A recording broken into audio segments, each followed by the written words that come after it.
Good morning, good afternoon, good evening, all. It's Bear here. And I'd like to welcome you to my YouTube channel, A Box with No Lid. A channel I'm creating not just to bring the lived understanding of the reality of trauma, but I really want to get into, from a real world perspective, all the little nuances of trauma experiences and how it plays out, with the hope of helping you guys build a knowledge base to understand what is going on within you, with the goal of making use of the resources you have around you to build an ecology that supports your healing and to make the most of what therapeutic resources you can get access to. Now, the last several videos I've really gone into about the nervous system and how it's at the core of our trauma responses and our daily experiences. And I want to keep with that side of things, but take it to another variation. I was reminded this week of how trauma memory works with a dear friend of mine, and she managed to find a perfume that one of her grandmothers wore, and her grandmother was at a key point of some of the bad experiences and many of the hardships of her childhood. And when she tried that perfume, the memories that started to come forward when her body, because when she first put it on, it said it smells nothing like it.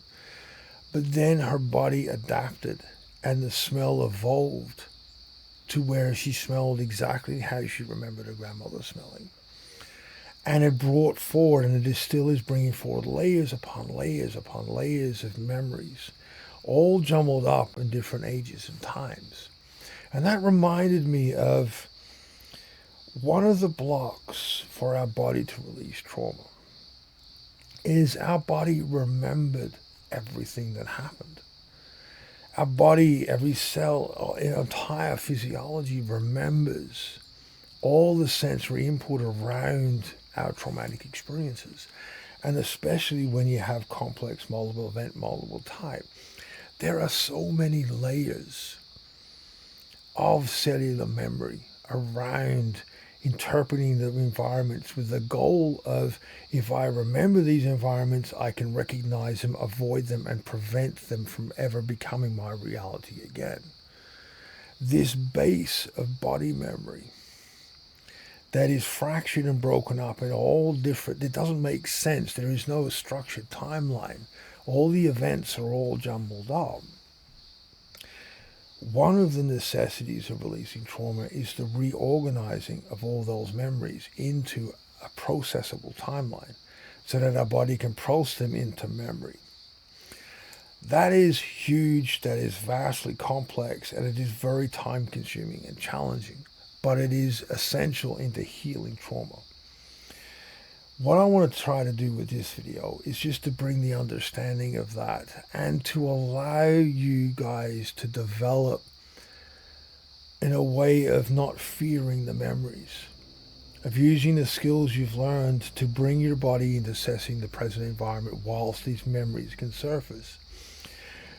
As it empowers the negotiations you can have with your body to begin to reconstruct these timelines, to bring the balance of memories of positive and negative that are tied up around us.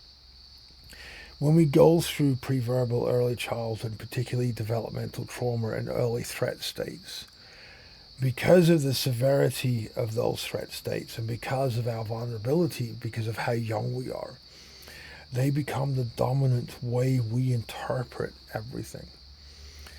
And there are lots of little key experiences amongst there that aren't threats. And when we can start to bring these through negotiations with our body, through creating reminders in safe ways, we can start to bring those other more positive memories to the surface to help space out the bad in preparation to begin to reconstruct it.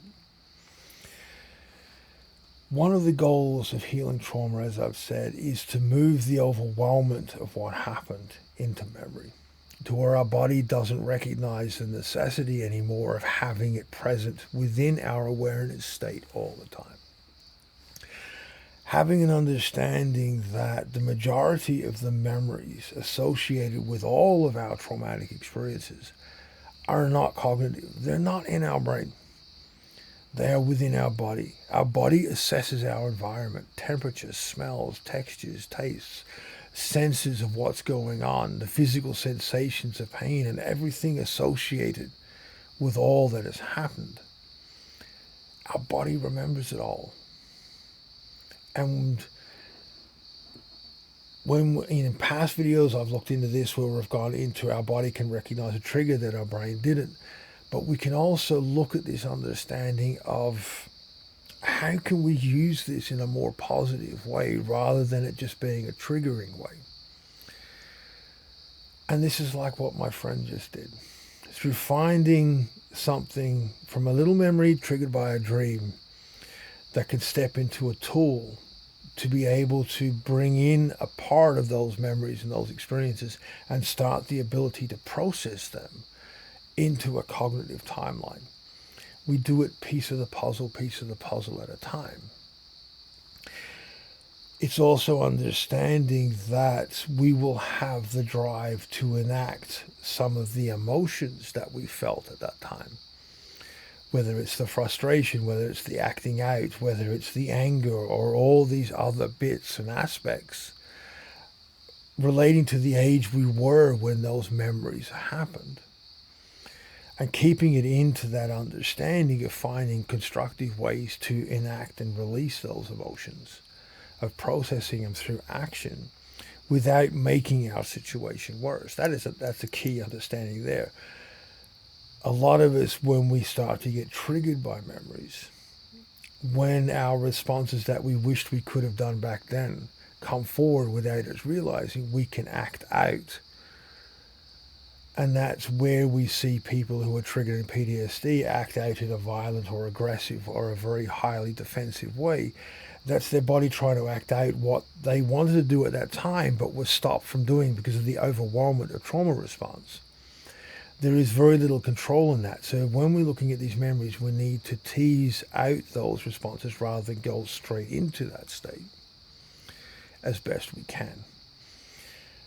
But it's having this understanding of how much, and the whole point of this video is having just getting our head around how much our body retained and what our body recalls when those sensations are reminded. We know, putting it in another context, we know that, sometimes you'll eat something that will trigger a memory and it's like it happened yesterday. Well, look at that across the board in your entire body. And that's a large part of our threat response. That's a large part of our survival state and the structures of defense to protect ourselves from those things ever happening again. It is also a large part of how we have those trapped responses that are driven to be enacted out when those memories are triggered. And with having this understanding, we can start to look at the core of why we feel what we feel and what it is we are actually feeling inside. Because as I've said in the last couple of videos, the key to understanding the nervous system and how the core of how we are and how we interpret our world lies in what we feel, and what we feel that drives our behavior. A large part of the core of what we feel is all that was tracked around the time when those experiences happened, and especially if we're looking at early childhood trauma and childhood trauma. Those responses are all consuming. When a 3-year-old has a dummy spit and acts out, they can't really do a lot of damage unless they pull out a TV or something like that.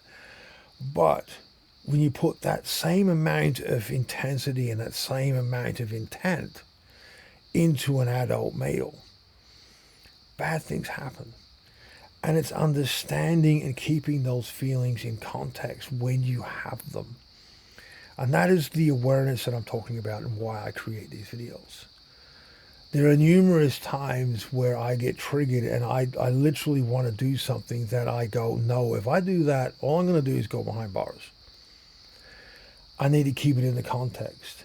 I'm having a rage response of an infant aspect or a young child part of myself, depending upon the trigger. So I need to process it and keep it in that context. I've taught myself to be aware of those responses. And that's the goal of this video. Because the older we get, the less engaging our life is, and the more our life revolves around memories. The life that we've created, the resources that we have, what we have around us, the people and family and so forth and so forth. And when you come from the world of trauma, there's a lot of stuff there that's missing. And we need to understand when these memories get triggered, and they will get triggered. The older we get, the barrier of distraction gets weaker. We need to teach ourselves to understand how to process them. And the first step to that is actually valuing how much our body remembers. Our body remembers all of it, and that memory is stored within our cells. And the interaction between our cells and our nervous system drive a core part of what we feel, which drives our behavior. Having that understanding empowers us to monitor better, to be able to go, I feel this, but I know why. When I know why, I can put a cognitive step into not acting out those feelings in a negative way. And I can start to teach myself the skill sets so that my body can put these memories into a timeline that's processable into long-term memory. A little bit complex, really, really important. And I hope you guys understand it. I love you guys' comments and feedback. Please be mindful, please be safe, and I'll see y'all next time. Hope.